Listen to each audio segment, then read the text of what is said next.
Hello and welcome to your favorite show that features the brightest minds in Nigeria's creative industry. This is the Camera Lounge Season 2 coming to you on the stable of the Camera Joints, Nigeria's #1 camera store. I'm Kayode Alayande, your host.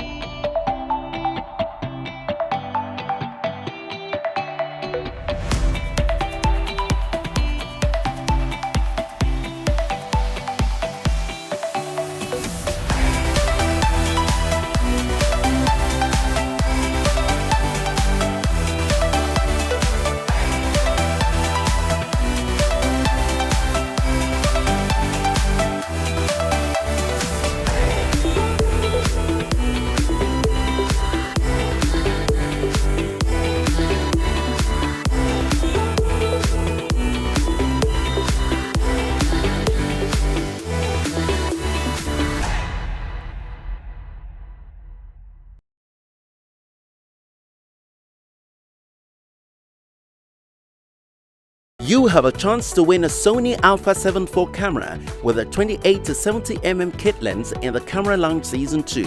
Here's all you have to do. Subscribe to the Camera Joint and K Productions YouTube channels.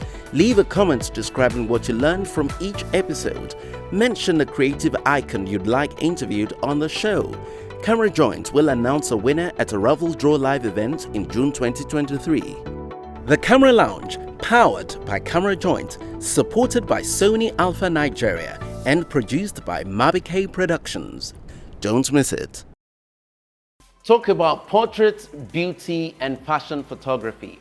Our guest today is a lord of the craft because his creativity in these genres of photography has made him the go-to person for brands, celebrities and even high-profile events, not just in Nigeria, but across the world. So welcome with me to the Camera Lounge Season 2, Aham, Ibeleme. Nice to have you on the show. Thank you for having me. With all these your clients, Yeah. you know, your accounts must be smiling all day. Well, we thank God. We thank God. You thank God. That's how all of you say. That's what everybody says. Hey, we thank God. What more do you want? What more do you want? All right, but I know you want to know how he's been able to attract all of these clients, but let's start from the beginning. Yeah. Where did you grow up? Who are your parents? Where did you come from? I'm from Abia State, the Far East. Isialangwa, to be precise. Correct. I grew up in Benin City, Edo State. So I did my primary school. You speak Edo? In fact, I do not. See, languages are not my thing. Okay, good. I lived in Benin all my life, or virtually all my life. I can't speak Edo or Bidi, or I don't even hear. Yeah. Benin. So I did, my nursery school, primary school, secondary school in Edo State, in Benin City. And then I went to Futo for my university education. So what did you study? I studied geology. Yes. Oil business. Correct. Yeah, geology. And then after that, I did my MSc in the UK. In a course called GIS. What's that? Geographical Information Systems. Okay. Don't bother about it. I don't know where those certificates are today, but yes, that's a bit of my background. I'm happily married. I have 2 kids that keep me busy every day. All right. So, how did you get into photography? I got into photography by chance, or by I wouldn't say by mistake, by chance. So when I went to the UK to do my MSc, every traveler or tourist that travels outside of the UK, the first thing you do is buy a camera. Yes. Because you want to take pictures of yourself. Or get a good phone. Get a good phone. Well, these days, back then we didn't have the iPhones or the phone cameras, the smartphones. You had to You had to get, this point and shoot cameras, the terrible cameras. Yeah. So that's what I did. I bought one of these point and shoot cameras. I think it was a Nikon Cool Pix. Just to document my stay, take pictures of myself in my classrooms, take pictures of myself as I went about the city with friends and whatnot. And what happened was I realized that I started wanting more out of the images I was taking. So I wasn't liking the images, the quality of the pictures that I was taking with the regular, beginner level point and shoot cameras. So I started buying more cameras because I wanted, the next best thing. And by the time I bought about 5 cameras, I landed on my professional. Within a year? Within a year, yes. I landed on, my first professional DSLR camera. Which was? It was a Canon 550D. Okay. Or the TI Rebel, that's what it's called. A very entry-level beginner camera. And that's how this whole thing started. Okay, great. So, yes, you kept buying, but then what made you feel, oh, I could do this for life? So I was taking pictures. It was, something happened. There was a pivotal moment where, it dawned on me that I could actually do this for life. So I came back to Nigeria and with my camera, of course, and I was taking pictures of everything and anything. People, birds, lizards, stones, and all of those things. And Trying them for a field. Thank you. So I had this 30mm 1.4 lens, and it was. That's an expensive lens for at the time. 1.4. Yes. At the time, for yes. a beginner. At the time, even the camera. Oh wow. Yes, it was a very expensive lens then. So I came back and I was taking pictures of all these things, and I would take these pictures and post on Facebook. There was no Instagram then, it was Facebook. Yeah, Facebook. So I'll post these images and, my friends and colleagues will see these pictures and, and they'll begin to praise me. And one of them actually sent me a message saying, that she was based in the US. Is still based in the US. And that she was coming back to Nigeria to wed. And she said, hey, I would like you to be my wedding photographer. I've seen the pictures that you've been posting on Facebook. You seem like you're the best. You seem like you know what you're doing.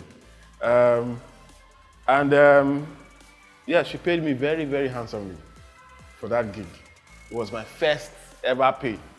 Wow. It was really good money at the time. Handsomely? Yes. Describe that. She paid me at the time, I think it was about 250K. This was like... Yes. What year? This was 2010. 2010.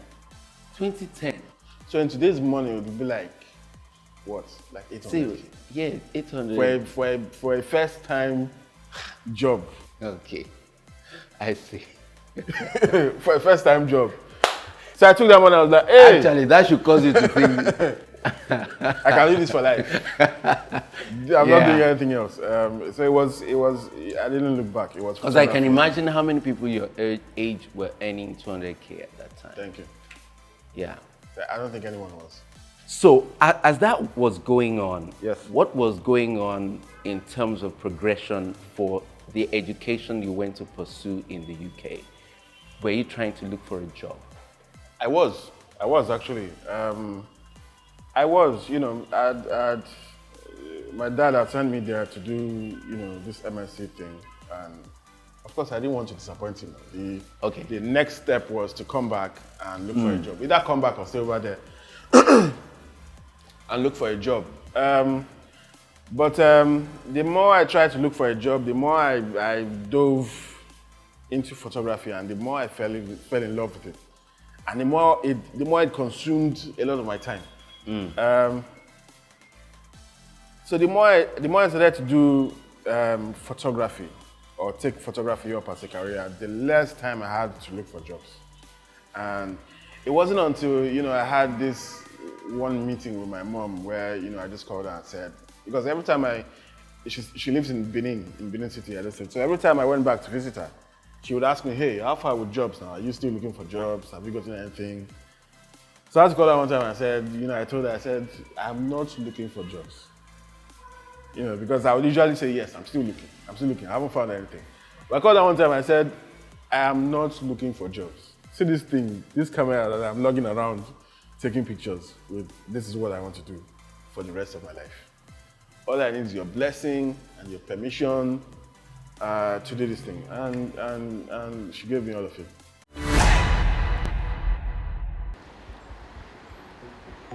Okay, and with my best friend, I'm sure you guys know already, my best friends are always the Sony cameras, and this is the A7R5, recently just dropped by Sony Alpha. It's a 60 megapixel camera, and my favorite thing about the Sony is the autofocus system. It has an improved autofocus recognition. You can actually save the subject's face on the camera, and then it follows through anywhere the subject goes through. Your focus is intact. In terms of video, it has 8K at 24p, and then it shoots 4K at 60p. The videos are amazing. I call it a hybrid master because you can actually use it for photography and video at the same time. It shoots 10-bit 422 video options and also includes S-Log3 and Cinetone. It's a very easy way of shooting and getting your images ready for your client. And then in terms of raw files, because I know you're going to be saying it's a 60 megapixels, in terms of raw files, you can actually reduce it and have 26 megapixels and also have 15 megapixels. My best friend is the Sony A7R5. In terms of technology, it's a great camera. In terms of build quality, it's amazing. Ergonomics is amazing. The way the grip is, it's quite very sturdy and all. Sony camera is my best option. I don't know about you. All right, so anyone looking at you today and looking at your work would think celebrities, brands, high-profile events. How did you get into that space? Social media. Simply put, all I had to do basically was try and put out my best work. So the thing with me and my career is, I like to say that I progressed really quickly. So I would say that in the first 3 to 4 years of my career, I focused on learning my photography. So whether it was the technical part of it, well, actually, it was just the technical part of it. So it was my lighting, my retouching or editing, if you will, and all of that. I made sure that in those first years of my career, I learned photography in general. And I learned really quickly. It's strange because these days I'm trying to learn other things and it's taking me a lot of time. Like tennis, for example. I play tennis. Okay. It's hard. But photography, it keeps you fit. It does. Because it does. You're looking really fit. Thank you. I appreciate it. Thank you. Yeah. But with photography, like I learned it really quickly, and then I'm also self-taught. So I spent a lot of time just being online, trying to learn, photography. It was on YouTube, Google, and what have you. So I came up really quick, and I just realized that in the subsequent years that followed,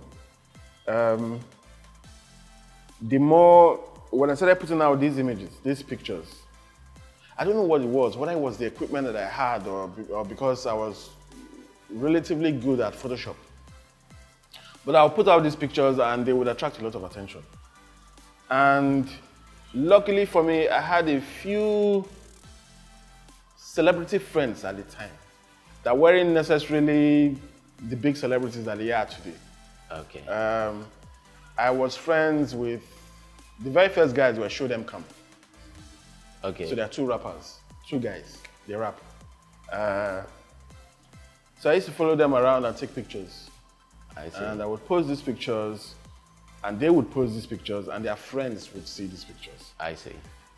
So through them, I met Dija. So Dija was the Maven artist. Yeah. So I started taking pictures of Dija, you know, I would take pictures of her and she would post on Instagram, and then her celebrity friends would see her pictures and contact me. So that's how it started. There's usually this conflict in between passion, what you want to do, and livelihood. Yeah. How did you manage those times when you were learning, you know, these things and perhaps jobs were not coming? Those were tough times.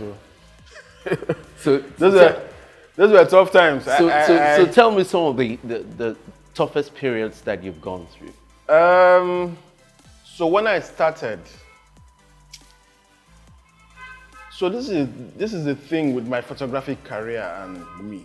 Like when I started, I hate using the word passionate these days, but I was so into this photography thing, that I'd put my head down so much, and I was immersed so deeply in photography that by the time I put my head up, I realized that I needed to feed myself. I now had a business to run. But for the first few years,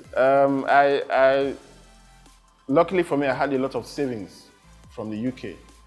Oh, you worked while you were... I worked, yes. I worked for a few years. So I had savings. So that was what I survived on. That was what I survived on. But I also had family around. Okay. Who would support me every now and then, you know. So it wasn't until I started making money really early in my career, but it wasn't anything to. I made that first 250K, and I didn't get another pay until another 6 months or so. So it was family and friends. But then, how do you balance passion and business? You said it's for me, the business followed somehow, and luckily for me, the business always followed. I would have sparse work jobs here and there. Yeah. You know, I would do this one and then do another one 2 months later, 3 months later, you know, and it wasn't until, you know, I started to do a lot of these celebrity jobs that, you know, my name started to go out there, and I started to get more regular pay, regular jobs. All right, so for the benefit of someone who is right now living that life where you're coming into the industry, you have so much passion. Yeah. Now, you've done 10 years, you're mentoring people now. How would you advise, you know, new entrants into the industry when you're in this situation? Here is how to balance. Okay. So things are a lot more better today. There are so many. There are a lot more support systems in place today. Some of my photography colleagues have these things in place. A few of them are not actually, where, you know, they started doing it during COVID, where they would get, you know, support, whether it was foodstuff or your monetary cash and things like that, and then support our photographer colleagues or photography colleagues in the industry. But my advice has always been, focus more on your photography. And Despite the hunger. Despite the hunger, and the rest will come. Once you put out good work and focus on putting out your best work, focus on being your best self and giving your best self, the rest will come. So what's the story around your big break? My big break. Or your first big break? How did it come? I did this job for Coronation Merchant Bank. Oh, okay. That was my first big break, because it was big money, it was plenty of money. It was over 3 million. Wow. Naira. What year? At the time. This was 2016. 2016. Yes. I started in 2011. So 5 years later. So it was for Coronation Merchant So how did Bank. it come? And what was the project? Now, three It layers came of through- things I want us to do with this project. Yeah. What was the project? Now, how did you approach it? What lessons did it teach you?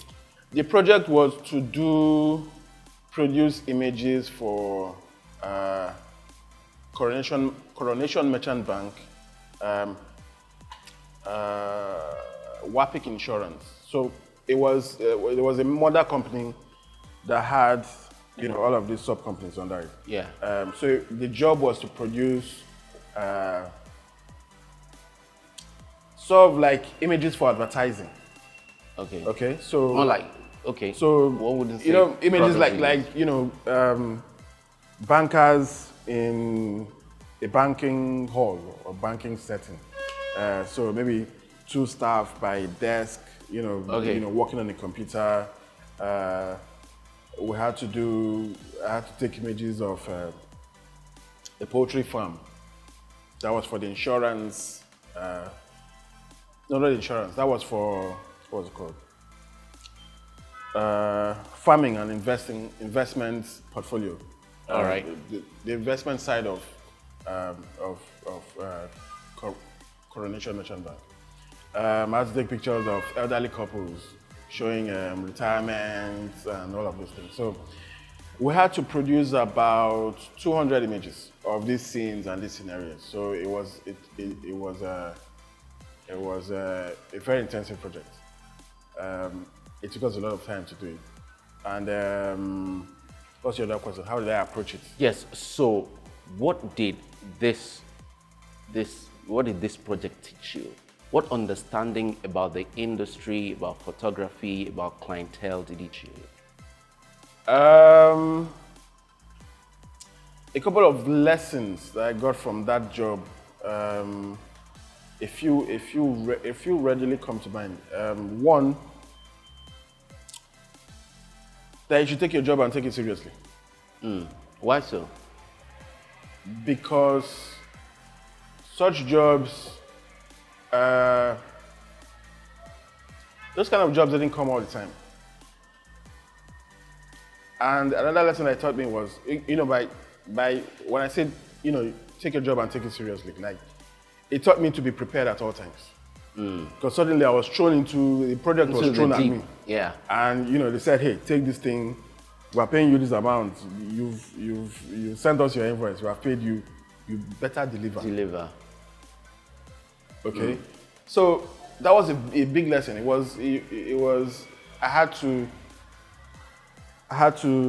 sit up, I had to do a lot of research, I had to do a lot of interpersonal training. Because I had to interact with a lot of people. For example, I would go out into the market and just randomly meet people and tell them about the project that I was doing, this big project. Yeah. And so they can let you shoot. So they can let me shoot.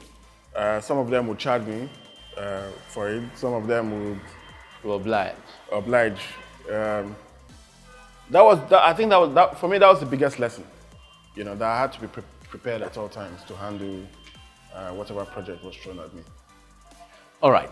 We'll take a short break now. When we come back, we'll be asking Aham about some of the other big projects that he has worked on. Join us again. You have a chance to win a Sony A7IV camera with a 28 to 70mm kit lens in the Camera Lounge Season 2. Here's all you have to do. Subscribe to the Camera Joint and Mabike Productions YouTube channels. Leave a comment describing what you learned from each episode.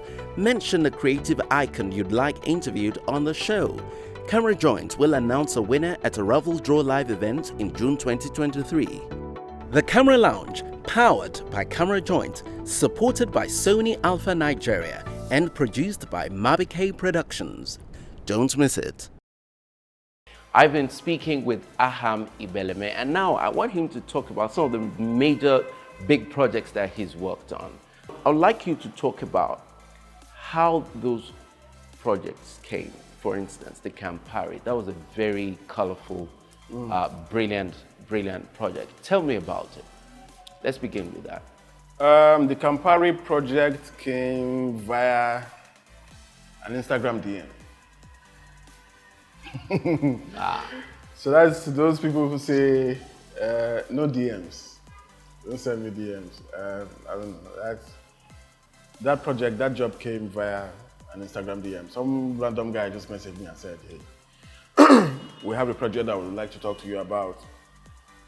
And it turned out to be, Campari. He basically said, hey, send me your email address and we would like to have a meeting with you, like a Zoom meeting. So I took the meeting and I'm there with, everybody's from South Africa. They are different, they have a different skin tone than me. They told me they liked my work and that's why I was there. And they wanted me to do this project. They wanted me to photograph some Nigerian artists. So it was Two-Face, Good Girl Ellie, Oxlade, and T-Classic. So these were ambassadors that they had just signed on. And they wanted them to be photographed for this project as they were unveiling a new brand and Campari in Nigeria. We scheduled a date for the shoot. I showed up to the shoot. It was a set somewhere in Oregon. The superstars showed up. So they did their thing, I did my thing, and everyone was happy at the end of the day. So you're giving me a sense that really you don't chase jobs, or do you try to position for jobs? I would like to lie and say I chase jobs, but I don't. I should be chasing jobs, but I really don't. I really don't. For me, when I teach photography workshops, people ask me these questions, my students, and I just tell them, I don't know if it's, I'm not the most righteous person, but, or the most church-going person. But I've just been really fortunate in my career, or so far in my career, that I've never really been forced to chase jobs as such. So I've never really bidded for a job. I've always had jobs come to me. I've always had, I have one phone. My phone is always going off the hook. So, I would also like to say that it's God. It's just God. I've been really fortunate. And thankfully, I haven't had to resort to, really chasing jobs. But I should be doing that because that's the right thing to do. I should be bidding for jobs. I have photography friends who, have told me stories of how they bidded for photography contracts, big photography contracts, and got those jobs. So why am I not doing that? So when you hear those things, how do you respond to them internally? That I should be doing that myself. These are like one, a photographer friend of mine was telling me how he saw a job bidding on, or he bidded for a job that he saw that was advertised in a newspaper. He just bought a newspaper and was reading, he said, we want photographers for a Shell contract in Delta State, and that was how he got it. He applied for it and got it. And there are so many of those jobs, out there where, not a lot of us know, Nigerian photographers know that you actually need to bid for these jobs. But the bigger photographers are doing it. The Uncle K's and the rest of them. But I've been fortunate enough to, have my plate full. I've never had to resort to doing that. But I should be doing that. I want to start doing that. All right, but that's not to say there are no must-dos for you in your work now. Because anyone listening now might get a sense that I just day. I come across like that. Yes, I just say, but you also know that just day. No, it's not. What are the things? So what is your part that you ensure that you must do? I was saying I've always tried to be different in everything I do. So whether it's in, showing a unique aesthetic to my work. So I have a peculiar color tone to my work. I like to say my images look green. because that's the color palette that I'm most Drawn to. It's teal, it's green and blue and orange.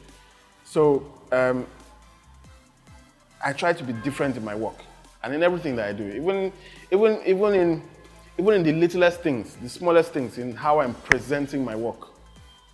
Okay, you know, I recently started doing this thing where, you know, I would put my images in this carousel format. Open halfway and then... Yeah, and then layer them creatively. So that, you know, you're flipping through my images and you're drawn to... And for me, it's simply how I've arranged those images to keep you on my feed. So you're looking at my images and you just keep scrolling because you look at the first image, and then there's the next one coming on, and there's the next one coming on, and the next one coming on. So for me, I've always had this blueprint, I like to say. I just put out my best work, and that's it. And that's how it's worked for me. So it's again, by putting out my best work and by being different. If you look at the photography landscape in Nigeria, again, when I teach workshops, I like to teach these things and say these things. There's a lot of fantastic work, and there's also a lot of mediocre work out there. And there's also the crop of photographers that are in this bubble of doing the same thing. By that I mean everybody's copying themselves. So there's nothing nuance about the work that they're putting out. It's the same thing. And then I always give this scenario and say, you know, like these Campari guys, for example, they said to me, we're hiring you because you are different. Because we like the way you light your images. We like the way you edit your images. It's just, there's something about your work that's just totally different from, you know, from the lot out there, you know. So luckily for me and, you know, fortunately for me, that's always been my model. Do things differently. So even when I'm taking pictures, for example, like, and editing images, for example, might ask the model to lie on the floor. And then I'll shoot from top to bottom, or I'll shoot from bottom to up. I'll play around with angles, I'll play around with lighting. There are times when I just go into a shoot and I say, okay, today, I'm just gonna shoot hard light. And whatever I get, whatever images I get, that's what we're doing today. You know, another day I can say, okay, we're shooting shadows. These are client jobs, you know. But then you would expect that, or you would think that, you know, because you're shooting clients and, you know, you're looking at Instagram or your Instagram and then you're seeing this other photographer shooting, everybody's flashing light everywhere and everybody's just porcelain clean and everybody's skin tone is perfectly smooth and all of that. And then because everybody's doing that, now it's easy for clients to pick from the litter. So if 10 photographers are doing the same thing, if 10 photographers have all their works looking exactly the same, is then going to be a thing of who's the cheapest of them all? Yeah. But when this one guy stands out and does something different, presents his work differently, shoots differently, lights differently, edits differently, and, you know, if this one guy has created, you know, a look and feel or a niche for himself, he's going to get, yes, he's not going to get as much work as these guys, but the one work that he might get will landslide. Yes. Do you know what I'm saying? Yeah, absolutely. And, you know, that's the model that has always worked for me. All right, we'll take another short break now. When we come back, he's big on training. We'll find out more about that and other details after the break. Join us again. You have a chance to win a SONY A7IV camera with a 28-70mm kit lens in the Camera Lounge Season 2. Here's all you have to do. Subscribe to the Camera Joint and Mabike Productions YouTube channels. Leave a comment describing what you learned from each episode. Mention a creative icon you'd like interviewed on the show. Camera Joint will announce a winner at a Raffle Draw Live event in June 2023. The Camera Lounge, Powered by Camera Joint, supported by Sony Alpha Nigeria, and produced by Mabike Productions. Don't miss it. Welcome back to the Camera Lounge Season 2, brought to you proudly by Camera Joint, Nigeria's #1 camera store. Our guest today is big on training and personal development. Now, you're one of the first people or photographers in Nigeria who wrote a complete photography manual. Why did you do that? Thank you. I like that you say that. And I like how you said it. It's a complete photography manual. And I was the first to write that, or to do that in Nigeria. I mean, because, you know, I looked at, again, the landscape of Nigeria, and I noticed that there wasn't the few photographers that had written books, photography books in Nigeria. It was just books about their works. So it was books about, of images of their works, travel photography. Like commercial photo books. Yeah, commercial photography, travel photography, and things like that. But and then I said, I haven't seen, and then, I looked at our international counterparts, and virtually all the photographers that I saw as mentors or I saw as, influences, big influences in my career, had one book or the other that they had written. So again, it was a blueprint that I saw. I basically, very early on in my career, I decided I was going to model my career after, them. After them. So virtually everything they did, I did.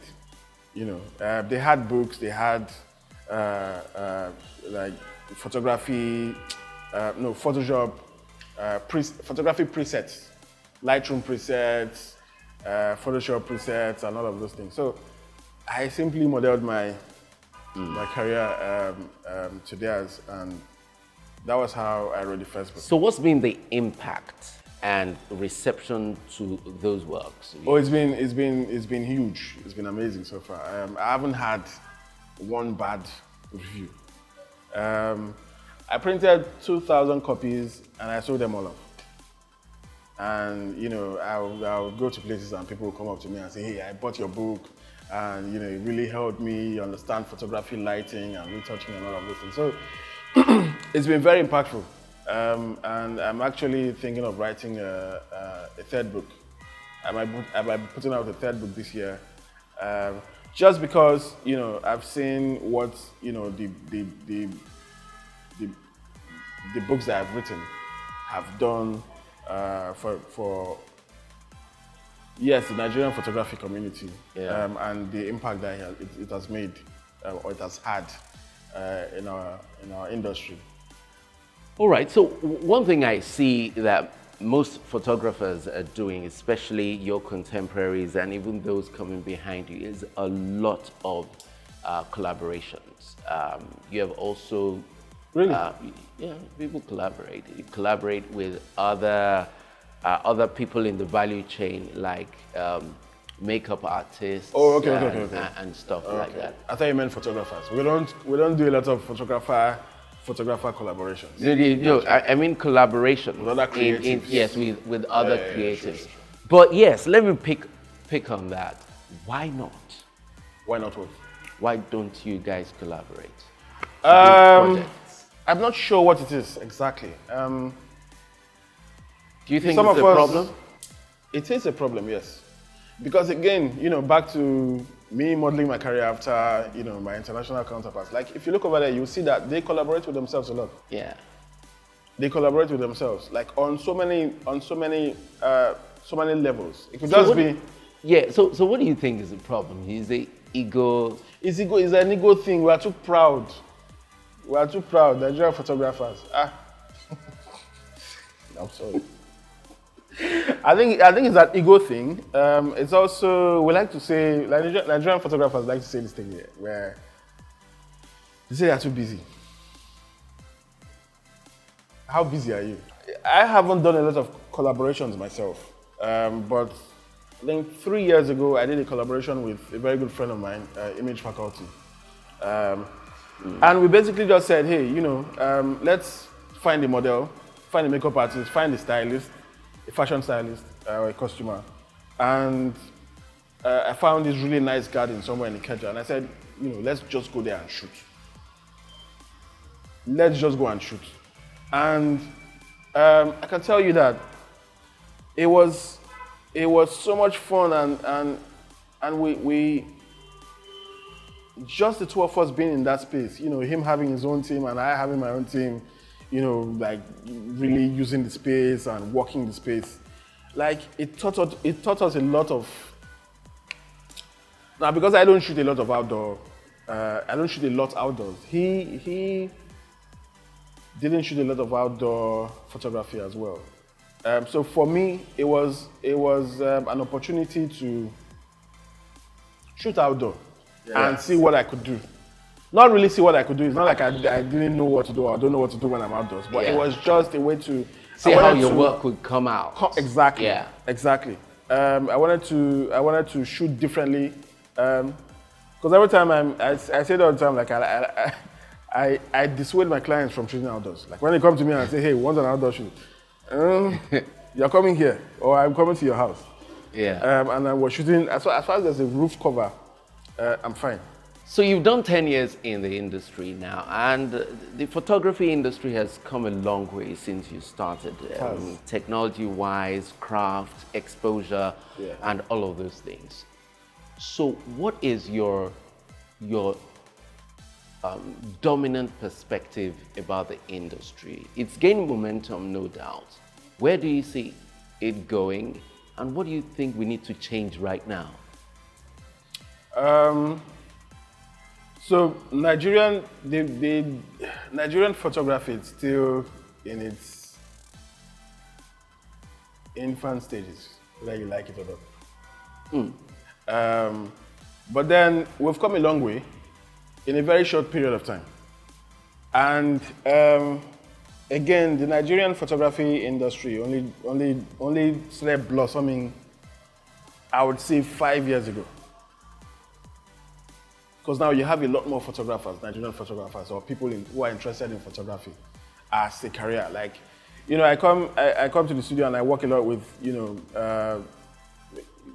whether it's a makeup artist or a hairstylist or somebody who's coming to Taigele, and they're still in school, and they have zero to no interest in whatever they're doing in school. Yeah, and all of their passion and interest is now in, the creative thing that they're doing, whether it's photography or makeup or hairstyling. So it's just now beginning to be, I would say, taken seriously. Okay, so just like you have music, the music industry in Nigeria, like, I think I would say 10 years ago, parents actually started to encourage their kids to be musicians. Yeah. Back in the day, they would, what are you doing in that studio? They want me, kind exactly. Of why are you not reading your books? What's all this rap you are writing here? But now, today, actually have families bring in their sons for photo shoots, and then, you can see that community effort in knowing that they have a star. It's this boy who is one of the sons, who is a rapper or an artist or the next Wizkid in their eyes, and the father and the mother and brothers, everybody's in the studio. Wow. And you can see them, rallying around because they are pushing him, because they see Wizkid and Davido and the rest of them. But back to the Nigerian photography industry, it's still a baby, but it's an industry that has a lot of potentials. The talent is there. I like to say Nigerian photographers we produce amazing work. There's no beginner photographer these days. Everybody's killing it. But then it doesn't stop there. We don't have a photography course in our Nigerian industry, in universities. There's not one. You only hear, the architects or the sculptors, the what's it called, creative arts, tell you, oh, I took a module in photography. It's just one module, maybe in their 300 level or 200 level. But we need, Not like I have a first degree in photography, there needs to be a Bachelor of Arts in photography. We'll take another break now. When we come back, we'll be seeing some of his works that he considers his own favorites. That'll be in a moment. Join us again.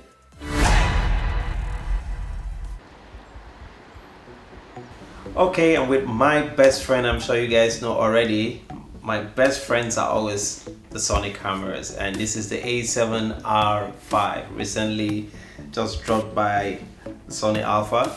It's a 60 megapixel camera, and you know my favorite thing about the Sony is the autofocus system. It has an improved autofocus recognition. You can actually save, you know, the subject's face on the camera, and then it follows through anywhere the subject goes through. Your focus is intact. You know, in terms of video, it has 8K at 24p and then it shoots 4K at 60p. The videos are amazing. I call it a hybrid master because you can actually use it for photography and video at the same time. It shoots 10-bit 422 video options and also includes S-Log3 and Cinetone. It's a very easy way of shooting and getting your images ready for your client.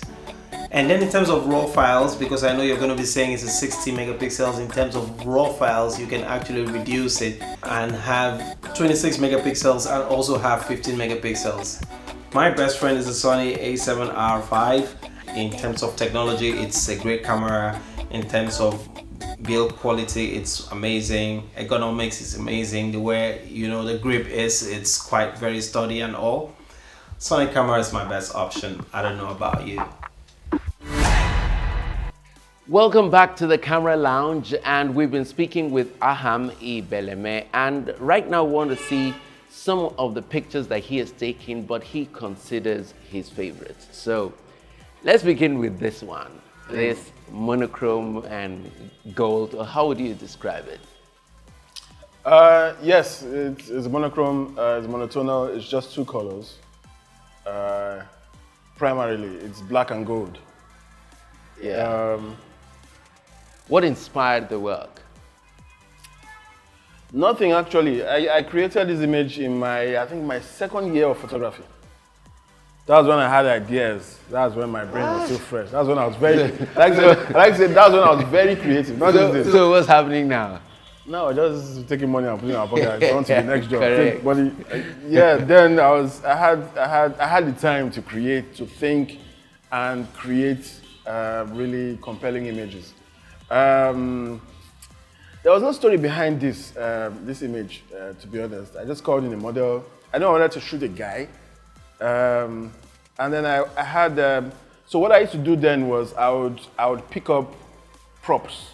So all of these, the crown, the gold band, the rings, they're all props. So I would see these things online, Amazon. I used to buy a lot of these things from Amazon then, Amazon. And just, you know, I had this box where I would put them all in, knowing that, you know, one day an idea is going to come. And you need them. And I would need, you know, either this crown or this ring or whatever. So I bought the crown first and I had it in my box for a very long time. And one day I was, you know, looking for something and then I saw it, I said, let me use this crown, finally. And I called in a model, called in a makeup artist.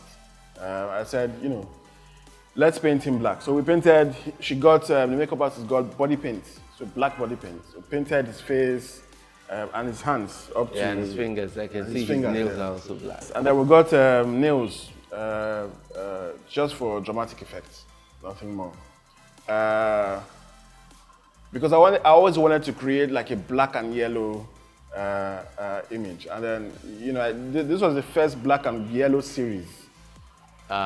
Image from the series that I did. You know, I've been creating others. This one, for example, that one, and I just loved the combination of colors. What does Ogiso mean, by the way? So, I came up with the title years after I took this picture. So Ogiso is a Benin name or a Benin term for fallen angels. So it's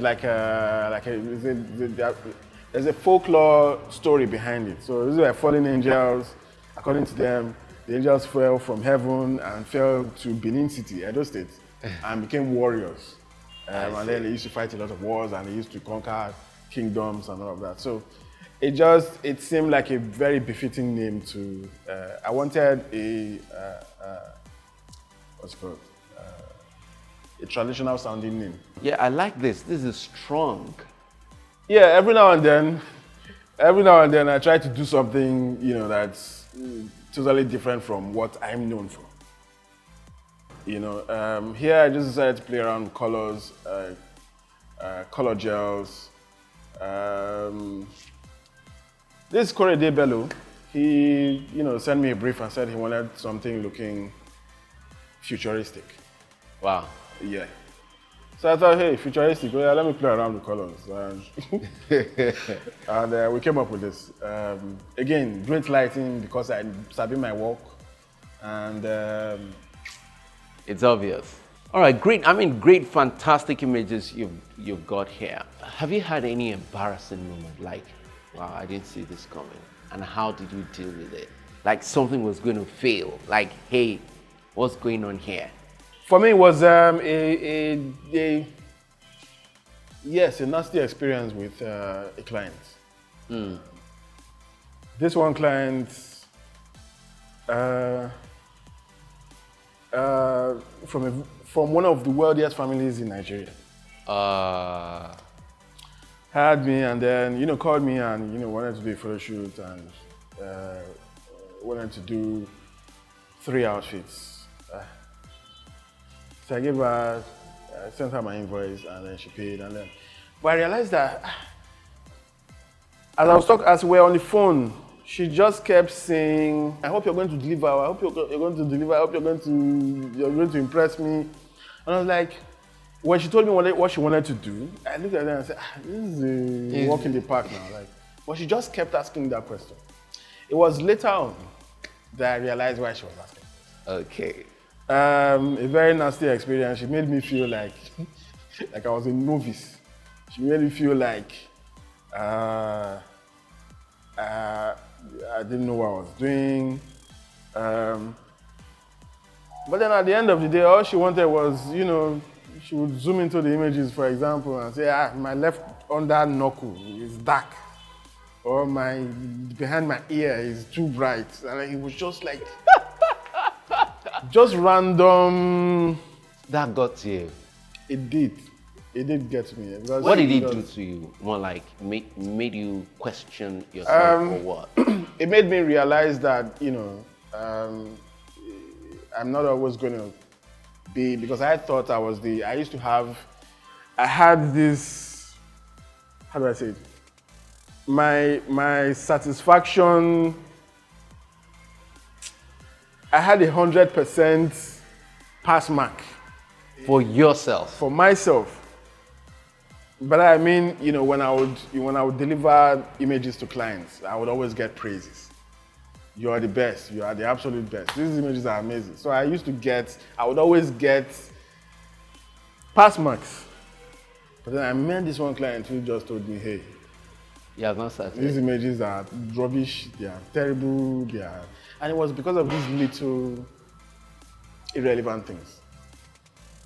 So it made me realize that, not every client is going to be a walk in the park. Not every client is going to be, you're going to meet clients in the future who will come as tough as that. So you're going to have to find a way to manage people. So that was something that I had to learn. I had to find ways to appease her and make her happy. And then in the end I did that, and in fact, in the end, nothing happened. I just walked away from the project. That's how bad it was. Oh, wow. I told her, hey, this is too much for me. I can't take this anymore. Keep the balance. I dash you. It's fine. What's been your biggest lesson in these 10 years? To never stop trying to be better. Because you have to realize that the photography industry is, let me bring it down to the photography landscape in Nigeria. Like, it's ever evolving. Yeah. Like, I've learned to always stay abreast of trends in photography trends, you know. We didn't have, like I said, I mentioned that I didn't have Instagram. When I started, it was just Facebook. I've always tried to reinvent myself. And I've realized over 10 years of doing this that that's the only way that I can stay relevant and I can stay in business. Good. So you heard it from the master himself, Aham Ibeleme, that one thing that you should never forget is the need to continue to reinvent yourself. Become better this evening than you were this morning. Become better tomorrow than you are today. So on that note, I'll say thank you very much, Aham Ibeleme, for joining us on the program, The Camera Lounge. Thank you for having me. Coming to you on the stable of Camera Joints, Nigeria's #1 camera store. I'm Kayode Alande. Bye now. You have a chance to win a Sony A7IV camera with a 28 to 70mm kit lens in the Camera Lounge Season 2. Here's all you have to do. Subscribe to the Camera Joint and Mabike Productions YouTube channels.